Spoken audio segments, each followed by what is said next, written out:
All right. This is your man, Sir Earl, coming at you again. Today is Monday. We're actually at June 1st, which months are flying past once again. I can't believe we're at June already. Um, I'm recording on Monday because it's just been really, really chaotic here, being shut down, and now we have all the looting which initially took place in downtown Chicago, and now it's starting to spread out to the suburbs. It was actually a subject that I was not going to elaborate on, not because, I'm trying to be politically correct or anything like that. It's just that I just feel like some issues are just so out of reach, out of touch, personal, whatever you want to call it, that they don't warrant me elaborating on them. But this particular situation, the way things have evolved and what's starting to go on, it's just something that I just had to weigh in on. It's just really a disgusting, sickening act by a bunch of cowards that it has nothing to do with the incident that happened in Minnesota. I know we have visitors from listeners from all over the country, globally, and everything, but everyone has heard about the police officer that killed the black guy that was, I guess, forging a check or whatever in the store by putting his knee on his neck. It's been caught on video. It was broadcast all over the world. So I'm quite sure most people have heard about the incident. First thing I would like to elaborate on is that racism is a thing that does exist, but people have to understand there cannot be laws that govern racism. Racism is a thought. Racism is the way you think about another set of people, regardless of their fat, skinny, black, white, tall, short. We all have our prejudices. There's all walks of life that in some things we don't like. They could be homophobic. They could be fat. They could be muscle bound. I have people that don't like me because I'm a bodybuilder. The problem becomes when you start to utilize a broad stroke and judge everybody in that manner, like, okay, this person is this, so he's black, so all blacks act this way. What happens is that's painting everything with a broad stroke. That's not even getting to know the individual, but judging him based on your stereotypical views and images of what black, Oriental, Chinese, white, whatever they may be. What view you've painted of them, you paint it with a broad stroke of everybody that's of that ethnicity, and that's where it becomes a problem at. Do I believe there's racism in America? Of course there is. People have to first understand America was built on corruption. Christopher Columbus supposedly came here and discovered America, but when he got here, there were Indians here. What did? We took their land and put them on a reservation.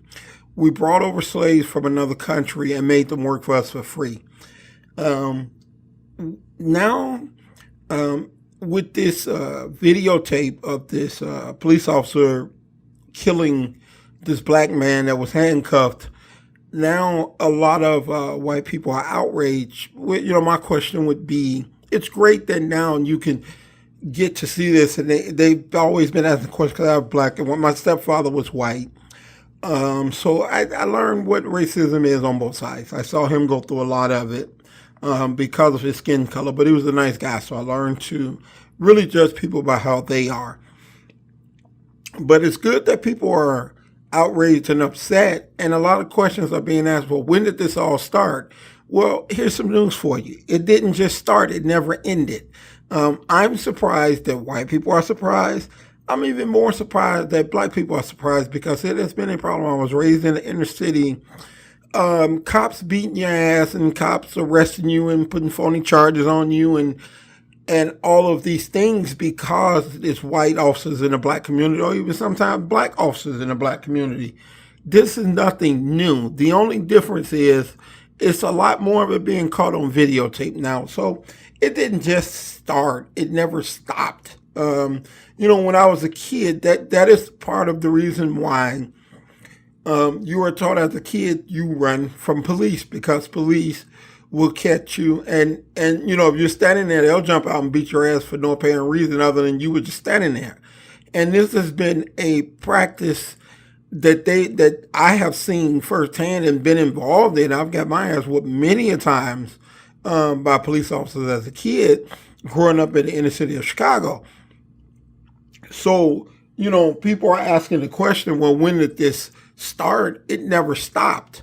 And if people are outraged by, if white people are outraged by blatant video recording, what about the guy in New York that got choked to death for selling cigarettes?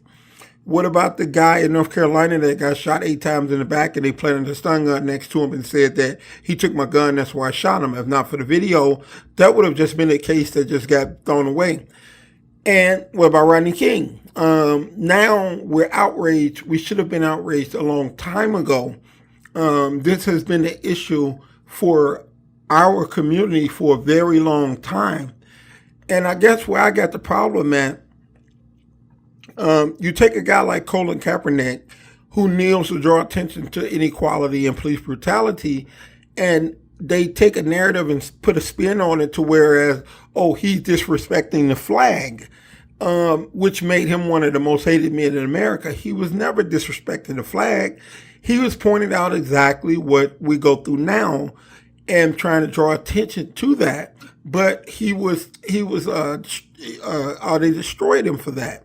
Destroyed his career and everything like that. Now, they say, you shouldn't protest, you shouldn't loot, you shouldn't kneel, you shouldn't pray, you can't jog. The bottom line is blacks in America has always been looked upon as a subpar race by some. I'm not saying all. I have a lot of police officer friends. I have a lot of white friends. White clients that they don't view things that way, and it's because hatred and racism is it's taught. You learn that from your surroundings, your people, and the things the way that you live. Same as blacks. We are taught behaviors of certain things and certain ideologies that we're taught within our race of this is how certain things are. It reminds me of Martin Luther King marching in Mississippi, and the people are saying, hey, our blacks down here was fine. They didn't have a problem. Of course, you were hanging them if they said anything. So, of course, they didn't have a problem. I'm quite sure they really enjoyed being hung to death. That was really a good feeling. And it's the same thing now. It's like, when we stand up, when we protest, when we speak out, like Colin Kaepernick did, it says, you should not be doing that.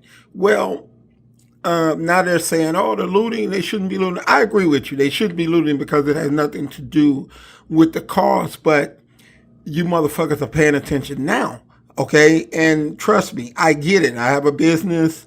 I have kids. I don't want them to go through this. So the looting part, me personally, I don't agree either, but you're paying attention now. When we just marched, when we first came out and said, please don't kill us, never stopped anything. We videotaped it, didn't stop anything. We protested, we marched, didn't stop anything. They're still killing people. And how does someone like Amber Geiger go into someone's wrong apartment? Any of us know. You will know if you're in the wrong house or the wrong apartment. And you kill a man because you say, oh, I was tired, I thought I was in the wrong apartment. You get 10 years, which means you're probably going to 5 right off the bat, probably 2.5 with early release and different programs and stuff like that you're going to take while you're in there. In your solitary cell, never facing danger, being taken care of, even while you're locked up. So they know even if they kill one of us, they're still not going to suffer severe punishments. let a black guy take a white man, hold him down, and put his knee on his neck until he's dead, he's going to get the chair. He's going to prison for the rest of his life. I don't think these police officers would have ever been the same way with the guy that was jogging. You're jogging, you roll down in a truck, and you shoot this man dead, and it takes for outside FBI to get involved the same way with these police officers in Minnesota. It took the FBI to get involved to lead to some type of arrest. And Van Dyke, who was the police officer in Chicago that shot Anquan McDonald 16 times. Who gets shot 16 times? What is the need for that? And that was a blatant video. They showed it. After the first shot, the man didn't move. So you shot him 15 more times just for the sake of it. What did he get? 6 years. You shoot someone 16 times on a videotape you just shot him 16 times. You're not going to do 6 years. You're going to do 60 years. I have a buddy right now that's in prison because someone said he was the ringleader of a dope ring. He got 44 years. Okay. Here's this man shooting someone 16 times. He gets 6 years. Amber Geiger gets 10 years. So even and that's even if you get convicted. Majority of these people that are getting arrested, majority of these police officers that are committing these crimes that are getting arrested, they don't even face conviction. We were in fear of our lives, so we had to shoot them 16 times. And they're beating these cases. So they are under clear understanding that I can do this and get away with it. So they have no regard for human life. The one thing, and if you ever watch this, the one thing about the videotaping of the police officer that killed the guy in Minneapolis who had his knee on his neck for 9 minutes, the one thing, yes, it was very, very disturbing that this man is handcuffed, there's 3 other police officers on him, and you got your knee on his neck knowing he can't breathe and he's begging you, okay? That was bad. But look, if you have the video, look at the video when they came and they knew he was dead. They took his pulse, picked him up and put him in an ambulance. This guy walked like it was time to go to lunch. He had no empathy in his heart whatsoever for taking this man's life. That, if you ask me, that was not the first time he ever did something like that, because how could you get up after killing someone and knowing you killed someone and you just walk like, oh, no big deal, another day on the job? That becomes the problem. They're doing these things with no regard because they understand there's not going to be this huge penalty to pay even if I get convicted. I know for a fact, if I kill somebody, I know I'm going to prison for the rest of my life. And I'm not saying I have a problem against. I have a lot of friends that are police officers they are great police officers. They do their job, and it is a very, very tough job. So all police are not like that, but it is guys like that makes the job hard for the police officers that are trying to do a good job.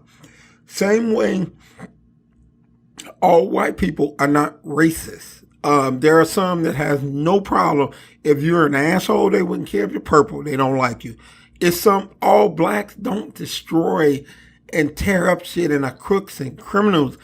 These are stereotypical views of people who teach you that this is what it is. They're painting a whole race with a broad stroke, saying that, hey, if he's black, he's gotta be this. If they're white, they gotta be this. If they're Asian, they gotta be this. And that's just not true. There are people who, don't like their own races because of whatever reason. Me personally, if you're an asshole, you're an asshole. I don't like, I wouldn't give a shit if you was green. If you are an asshole, you are an asshole. Black, white, blue, green, and purple. I don't like you any less because you're black. Matter of fact, I would hate you more because you're black, But, it's just really these days with the coronavirus and everything being shut down now, going into this with all this madness and everybody looting and pricking, it's just getting to be too much. America is just freaking tired, and it's just showing their frustration, and really it needs to stop. We need to have some composure. This is not the America that we grew to love. This is not the America that we want. It suits no purpose. If you're really upset by the blatant thing, what happened in Minnesota, get your ass on a bus and go to Minneapolis and march with them. March with them, not loot with them, not burn up shit with them. That serves no purpose whatsoever. I'm just saying, let's just all look at people as people. And, here, elsewhere, no matter where it's at, I'm in Chicago, let's stop the bullshit, man. Let's get back to building a country that we can all love, a country that we're all proud of. This has just gotten so ridiculous. So I'd like for you to email me or text me. I always attach it with every podcast that I do. I want to know your opinion. And also, I need my subscribers, I need my listeners to go to YouTube on Wednesday. We post a nice interview. We've had Kendall Gill on there. We've had Sean Ray on there. And I want to start getting more subscribers on my YouTube channel. So I'm asking people to go to the YouTube channel. It's My World One. And you'll see some great interviews. All my podcasts are on there. And I need some more subscribers. So until next week, this is your man, Sir Earl, and I'm saying let's learn to love all each other. Let's learn to love each other. Let's quit looking at race as an excuse. And let's just start being more productive and loving people, all right? This is your man, Sir Earl. Till next week, I'm out. Peace.